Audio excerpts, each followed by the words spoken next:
There's no other feeling when I'm next to you.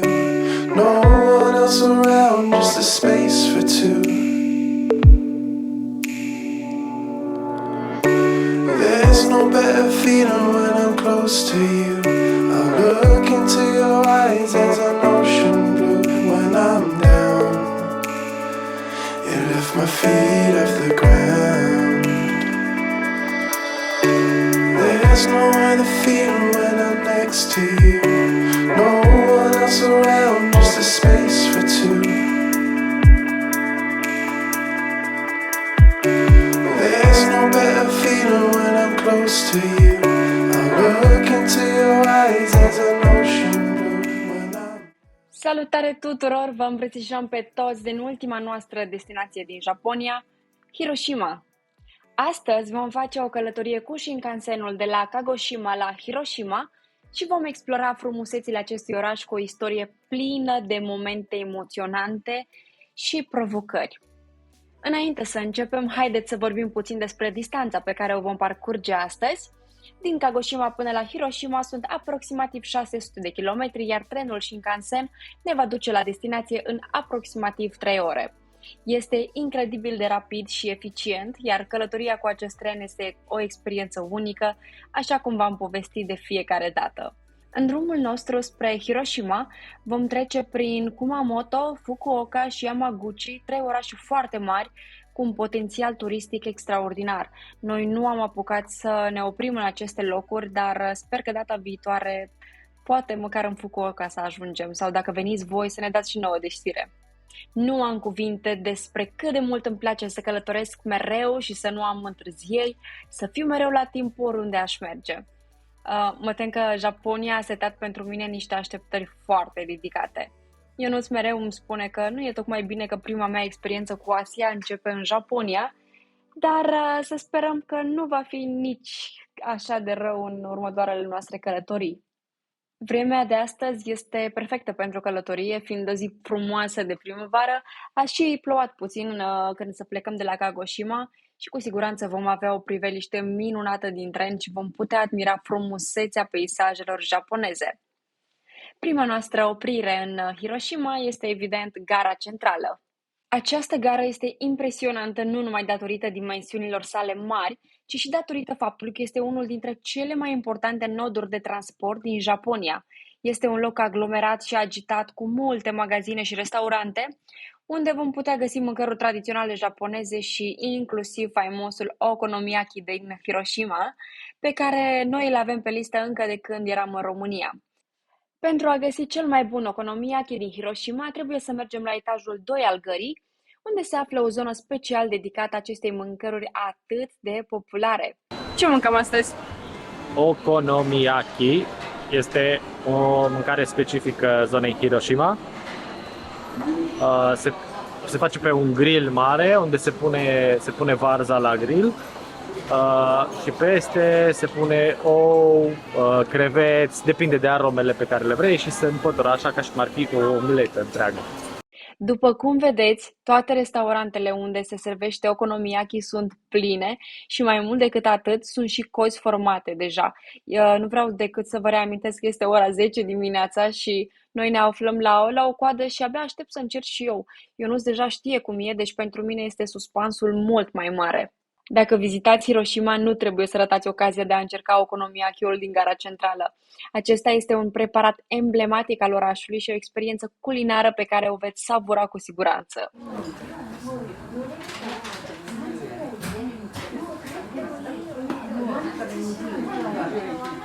Okonomiyaki este o felie groasă, de obicei de dimensiunea unei tigăi, preparată din noodles sau tăiței, varză, ceapă verde, șuncă, fructe de mare sau alte ingrediente la alegere, gătite pe o plită și servită cu sosuri speciale și condimente.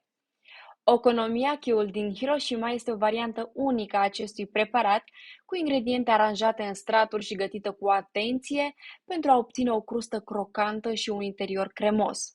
Este un preparat gustos și consistent, foarte popular în regiunea Hiroshima și apreciat de către turiști și localnici deopotrivă.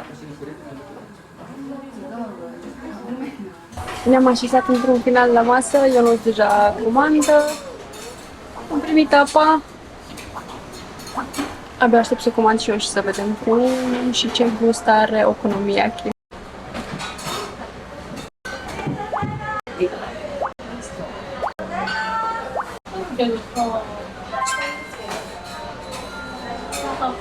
Suntem separați iarăși.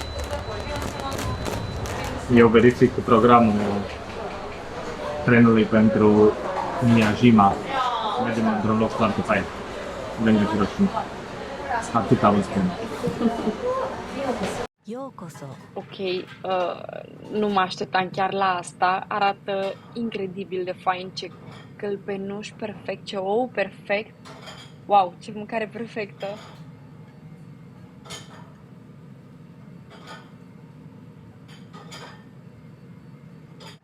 Eu mi-am luat cu creveți aici, tăiței picanți, iar Ionuț și-a luat cu creveți tempura.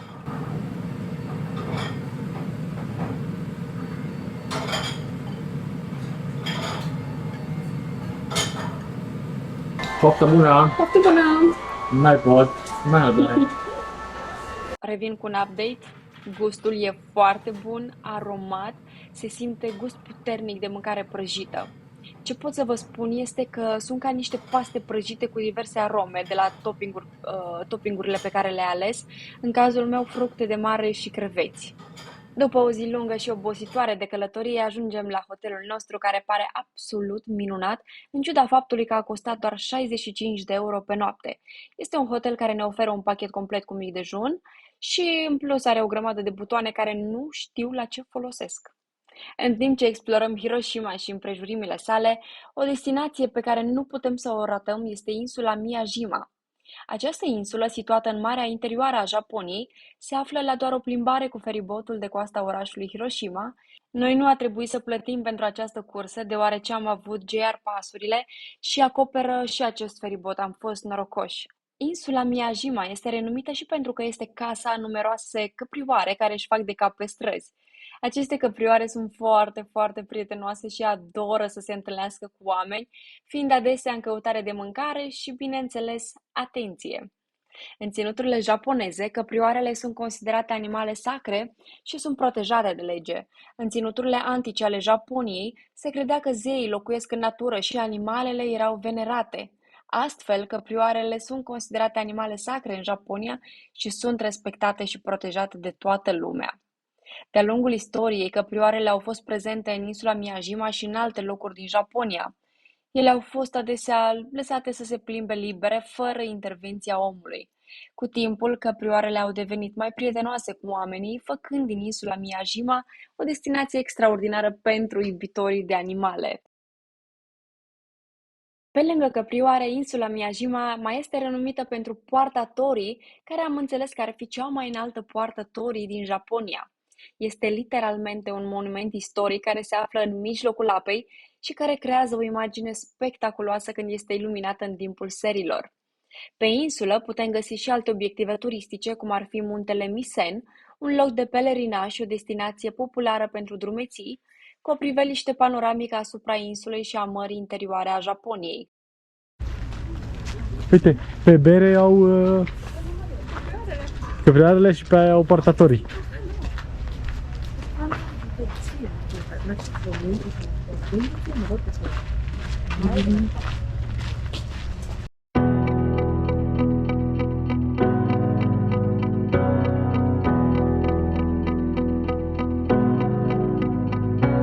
I'm running your way, but you push me away. Your lifeline, losing your mind.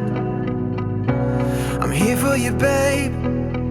I've loved you the same this whole time. So tell me, what's on your mind? And I'm not here to hear you say you're fine. I can take the pain you hold inside. I wanna know, wanna see it. Can I feel your kryptonite? Can't get this off my mind. Does it only control you? Let me in, I'll help you out. I won't lose you this time.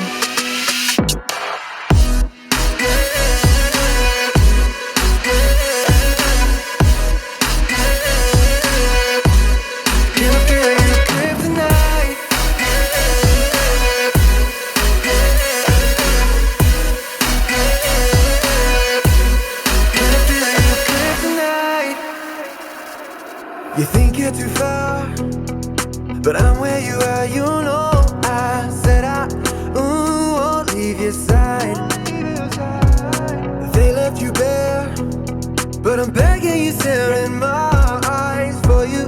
Yeah, I give my life. And I'm not here to hear you say you're fine.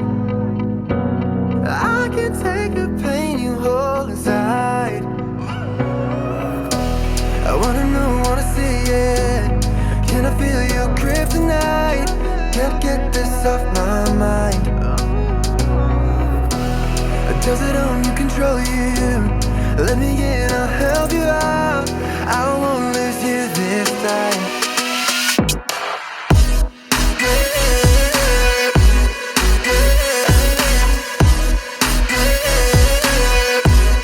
Can I feel your grip tonight?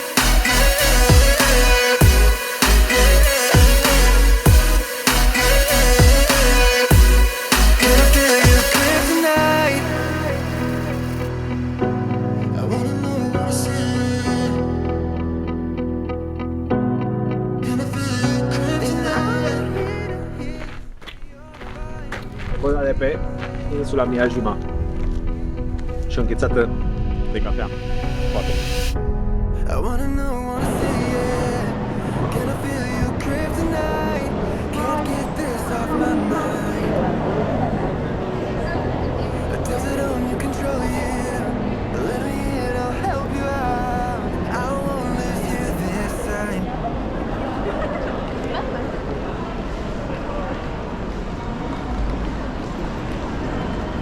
Este aproape ora 17 și ne grăbim să ajungem într-un loc în care eu personal nu mă gândeam vreodată că o să ajung. E un loc sensibil și are un puternic impact emoțional asupra oricui, chiar dacă a vizitat sau nu acest loc. Memorialul Păcii de la Hiroshima. Acesta a fost construit pentru a onora victimele tragediei nucleare de la Hiroshima din 6 august 1945. Memorialul include și Muzeul Memorial al Păcii, care găzduiește o colecție impresionantă de artefacte, fotografii și documente care ilustrează impactul bombelor atomice asupra orașului și al populației. Am putut vedea de asemenea reconstituirea ale efectelor bombelor atomice asupra mediului înconjurător și asupra corpului uman. Este important să ne amintim că Hiroshima a fost prima țintă a unei arme nucleare din istorie, iar memoria acestei tragice experiențe ne ajută să înțelegem mai bine impactul războiului asupra oamenilor și societății. Sperăm că prin acest vlog să transmitem importanța istorică și emoțională a Memorialului Păcii din Hiroshima. Haideți să ne amintim de ce Hiroshima a fost ținta americanilor pentru bomba atomică. La data de 6 august 1945, la ora 8:15 dimineața, ora locală, avionul de bombardament american numit Enola Gay a lansat o bombă atomică numită Little Boy asupra orașului Hiroshima. Bombardamentul a ucis aproximativ 140.000 de oameni în total, dintre care majoritatea erau civili, oameni nevinovați. Hiroshima a fost aleasă ca ținta bombei datorită importanței sale economice și militare, fiind un centru important pentru producția de armament și echipament militar. În plus, orașul a fost ales pentru că era neafectat de bombardamentele anterioare, astfel încât efectele bombei să poată fi măsurate mai precis. Bomba a explodat la o altitudine de aproximativ 600 de metri în aer, la mai puțin de un minut după lansare. Cei care se aflau în rază de 1 km și 600 de metri de epicentru au fost uciși instantaneu sau au murit în scurt timp după explozie din cauza rănilor grave și arsurilor. Supraviețuitorii au avut de luptat mult timp cu efectele radiațiilor și au suferit diverse probleme de sănătate în următorii ani. Bombardamentul atomic asupra Hiroshimei a fost ordonat de președintele american Harry Truman ca urmare a faptului că Japonia refuza să se predea în cel de-al doilea război mondial. Astăzi, Memorialul Păcii de la Hiroshima este un loc important pentru comemorarea celor care au pierit în bombardamentul atomic și pentru a promova pacea și abolirea armelor nucleare. Noi, când am intrat în Memorialul Păcii de la Hiroshima, am fost întâmpinați de o atmosferă de tristețe și durere. Înăuntru, am văzut fotografii și obiecte care ne-au făcut să simțim durerea și suferința pe care au trăit-o oamenii care au fost afectați de bomba atomică. Am văzut fotografii ale victimelor arse de la distanță, dar și fotografii ale rănilor oribile pe care le-au suferit cei care au supraviețuit exploziei. Am văzut obiecte personale ale celor care și-au pierdut viața în acea zi teribilă, cum ar fi hainele lor arse și lucrurile pe care le aveau la ei, caserole, ochelari, ghiozdane. Am văzut chiar și o urmă pătată de sânge pe unul dintre pereți. Aceste imagini și obiecte sunt atât de triste și emoționale încât nu le putem arăta în vlog. Este absolut imposibil. Și este greu să-ți imaginezi suferința pe care au trăit-o oamenii de la Hiroshima în ziua aceea. Din nou spun, știu că mă repet, dar este important să ne amintim de această tragedie și să încercăm să prevenim ca asemenea atrocități să se mai întâmple vreodată.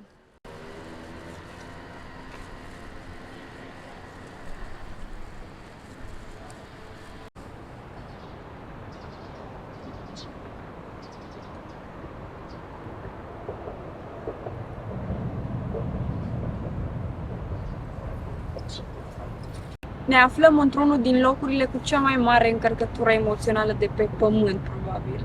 Spatele nostru este clădirea Atomic Bomb Dome, sau cum este redenumită. Mai exact, sunt rămășițele ei. Este piața care exista aici în 1945 și care a fost aproape de epicentrul exploziei bombei atomice. Este singura clădire care a rămas nerefăcută pentru a aminti tuturor celor care trec prin orașul acesta ce a însemnat acea explozie în 1945. Lângă este parcul memorial, din care urmează să trecem și să ne plimbăm, iar la capătul parcului memorial este muzeul memorial al bombei atomice.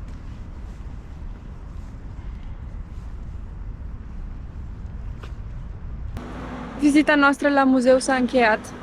A fost o vizită foarte încărcată, așa cum spuneam și la început. Mă așteptam să fie așa, dar cum treceam dintr-o sală în alta și cum vedeam, nu știu, un exponat sau o poză sau videouri, parcă așa mi se punea un nod în gât. A fost o experiență. Efectiv, te lasă fără cuvinte, parcă nici nu mai știi ce să spui. Mi se pare că nimic nu are sens. Dacă am spune că o să mergem să facem nu știu ce activitate, parcă nimic nu mai e atât de interesant sau de să aibă așa de multă valoare. E trist. Orașul Hiroshima încă mai poartă greutatea bombei atomice, mi se pare, dar din ce am văzut noi în Hiroshima și din ce vedem chiar aici unde ne aflăm acum, lângă parcul memorial, adică noi suntem chiar în parc, dar vederea de lângă parcul memorial este foarte frumoasă și asta înseamnă că oamenii, populația Hiroshimei a muncit foarte mult ca să reconstruiască orașul și să-l aducă în starea în care este acum. Suntem în parcul memorial din Hiroshima, care este construit chiar unde a fost epicentrul bombei atomice în 1945 și se află între clădirea Atomic Bomb Dome pe care v-am prezentat-o de lângă râu și în spate avem muzeul memorial. E o flacără care arde permanent aici în memoria celor decedați în explozia din 1945, plus foarte multe monumente menite să omageze pe cei care au dispărut și au suferit atunci. Chiar dacă Hiroshima a devenit un oraș animat, acum, după cum vă spunea și Ramona, și are o infrastructură extraordinară, în parcul acesta este foarte multă liniște. Nu am auzit oameni să vorbească sau cu siguranță n-am auzit oameni să vorbească tare. Semn că e un loc în care încă dăinuie așa un moment de reculegere pentru ce s-a întâmplat atunci.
asta ajungem la finalul aventurii noastre în Japonia.